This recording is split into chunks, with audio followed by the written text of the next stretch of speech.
Let's reset. It is Wednesday. That means it's wildcard topic day. So I have no idea what I'm about to chat about. And obviously you don't know either. So we'll find out together. Again, if you are joining for the very first time, I know we've got a lot of new people coming on to watch this, and I'm super excited about that.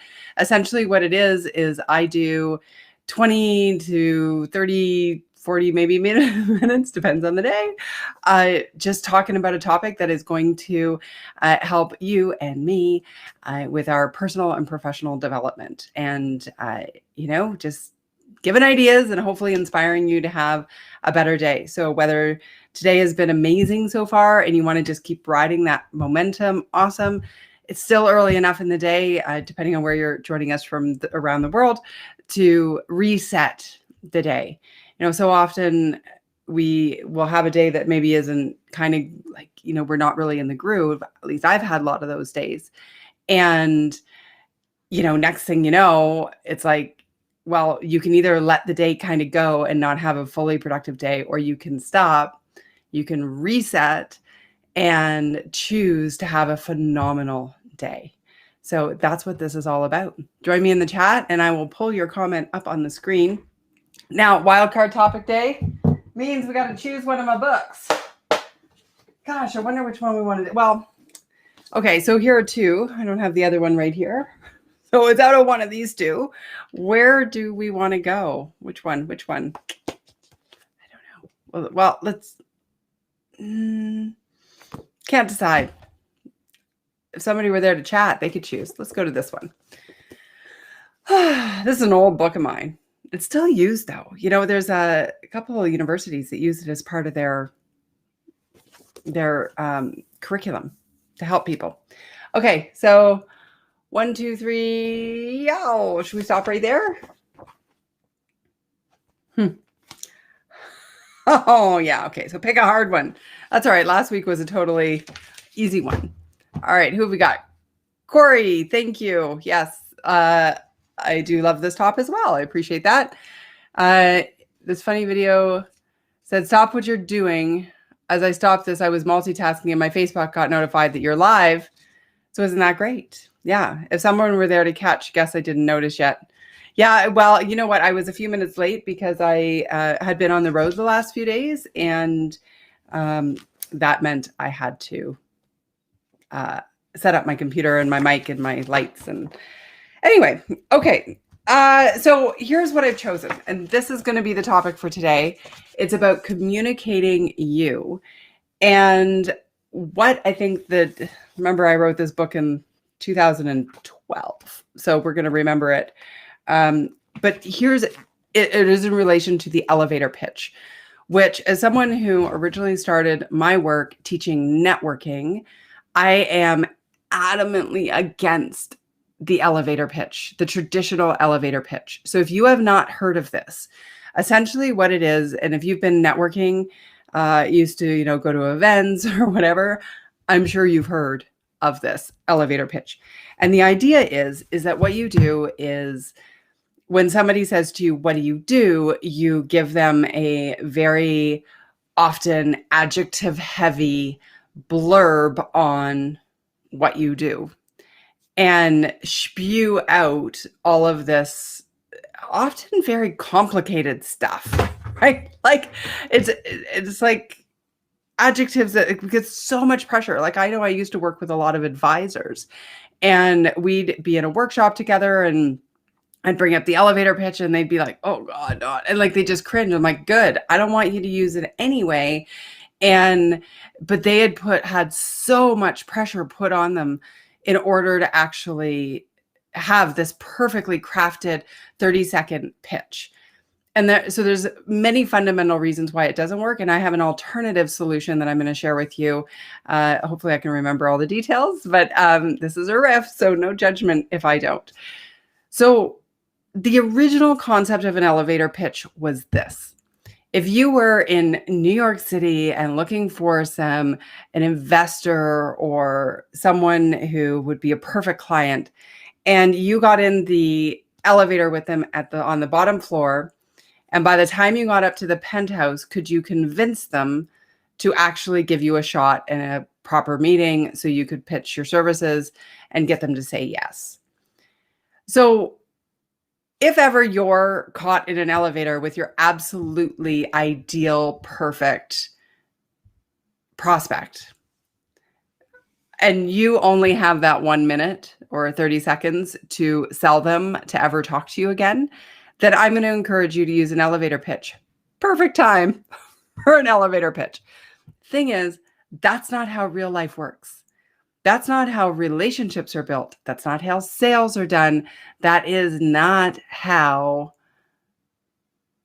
it works in networking if you want to create ultimate connections that are going to lead to profitable relationships, fulfilling relationships, and meaningful connections. And so when I started teaching networking the year before, I had actually gone to 241 events. Now, do not do that. I know I joke about that all the time. That is a lot of work. It was the way I lived my life back then. I was a columnist. I was loving networking. I was involved in boards and volunteering, and I was just doing way too much. But the beautiful part about that was it gave me a chance to interact with literally thousands of people over the course of a year.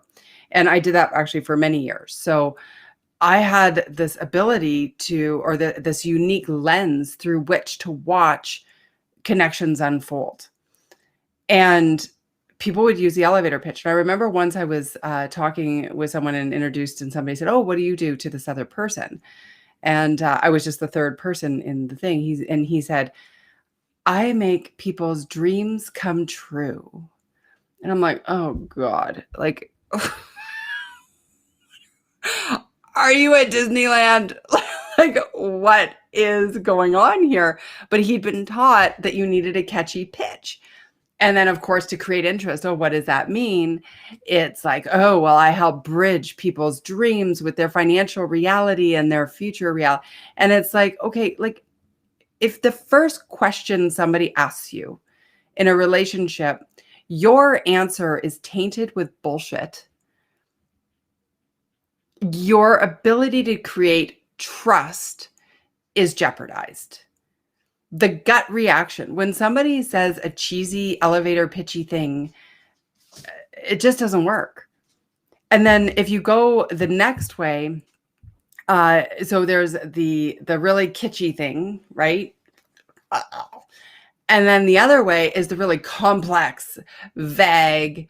You need to be like an absolute wizard to be able to interpret what I've actually said, because I've added in so many adjectives.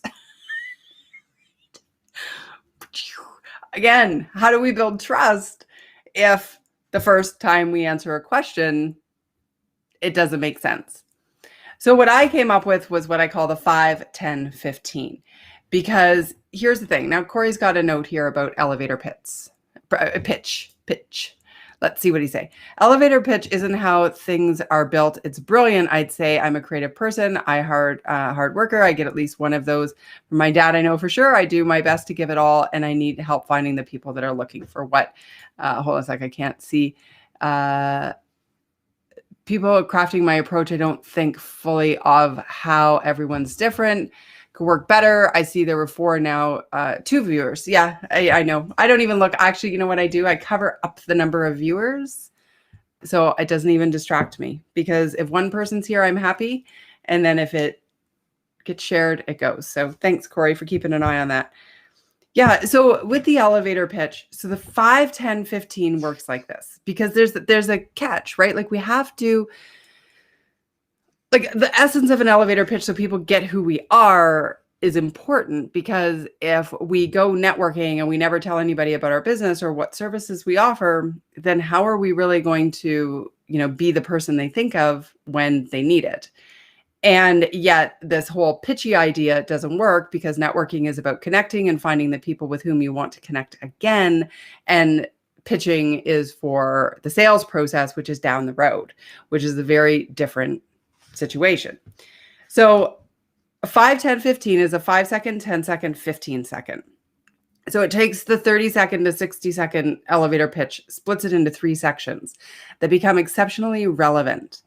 So your 5-second spot is a quick hit, your core deliverable. And I'm going to ask you to be as absolutely clear and specific, and I don't even care if it's boring, as you possibly can on this, because people need to get it. And it's going to elicit trust when we say it. And, people in insurance will say to me, well, Allison, then people's eyes glaze over because they don't really care that I do insurance. And I'm like, yeah, but if you do insurance, that's what you do. So if you're embarrassed about that, then you shouldn't do insurance, right? But if you sell insurance, then you need to explain to people you sell insurance. So your 5-second spot is just that. What do you do? So for me, I'm a speaker, I'm a coach on resilience and problem solving. Like, simple, that's it. I haven't had to do this in a lot of years because, we're under COVID. So I would say something like that. Like, I'm a speaker, I'm a coach, training, just super simple. So if you walked away after the 5-second, heard what I did, you would have enough of an educated understanding of what I offer that you don't need anymore. Now, the next piece is where it gets a little bit more interesting. So your 10-second spot is only applicable if they bite on the first, meaning, so if they go, oh, that's kind of neat, or, oh, that sounds like fun, like whatever, right? Then the 10-second is, what do they need to know? Need to know. So that would look like, for me, so 5-second is, oh, I'm a speaker, I talk about resilience and problem solving. Oh, that's kind of cool. And then I would throw in, what do they need to know?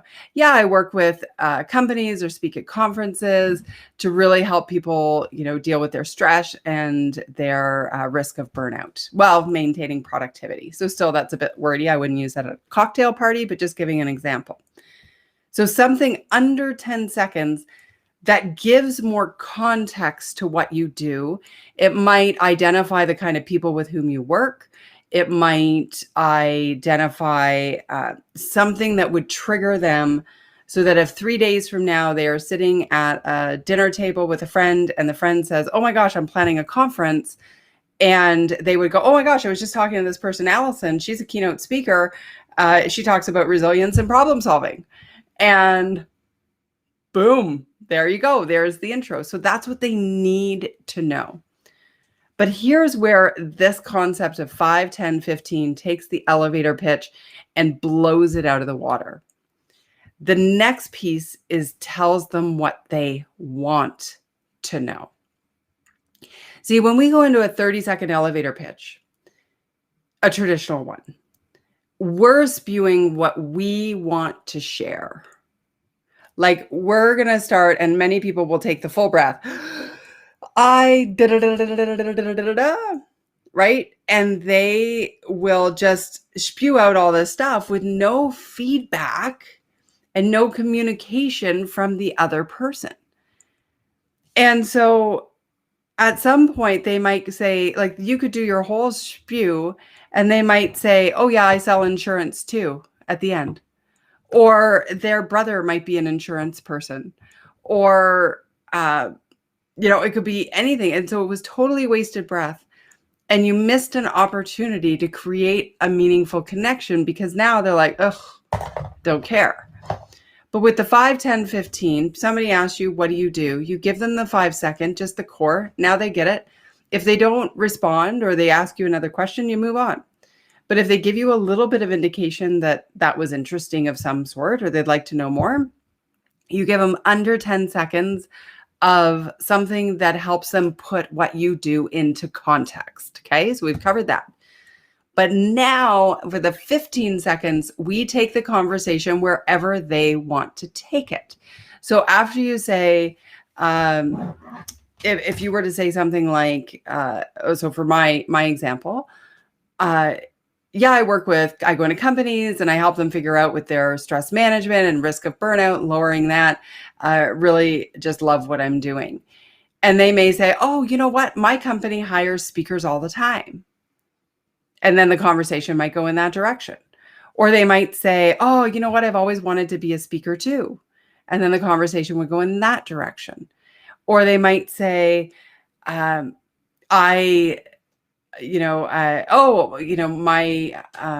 never seen a speaker, or, oh, I hate listening to speakers. Oh, okay, great. No problem. right? Or they might say, well, how did that work with COVID? Well, my whole business blew up, as a matter of fact, but I found happiness by, doing lives every day and finding my own audience to speak to online. Like you could take the conversation in any direction. But the thing is, what makes this so effective, and the reason when I would use this 5, 10, 15, I sold so much business off of this from networking events. I can't even tell you. Like my entire business for the first, I'm going to say 5 to 8 years, I have really got to do the math on that, was built on a 5, 10, 15 in referral. Like that's how powerful this is. Greg, late to the party, but happy to be here. I'm happy to have you. So that's great. We're actually talking about a wildcard topic, today. We pulled out of my From Business Cards to Business Relationships book, went a little old school for today's Wednesday talk. And we are talking about X-naying the elevator pitch and what to do instead. This is a powerful concept when you do it right. So the 5, the 10, and the 15. So the way when I taught networking, how I did this is it would be, what's your 5? Oh, I do training on business networking to an executive. Oh, really? Yeah, I work with primarily in the financial sector and with business owners, helping them to get really great connections. And then they would say, oh, you know what? Gosh, my team needs that. Oh, well, we can talk about it at like another meeting. I'm happy to follow up and we can chat about that on Monday. Okay, great. I get their card, and that's how I sold business. But if I would have just done the spew, it never would have worked.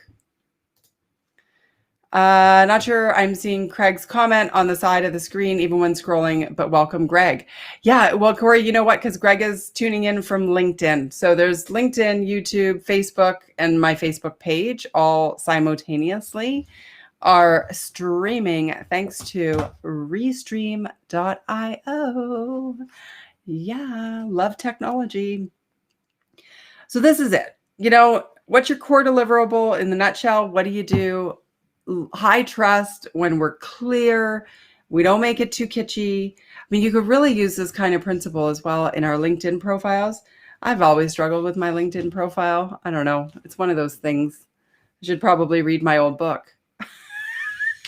Take my own advice. How fun would that be?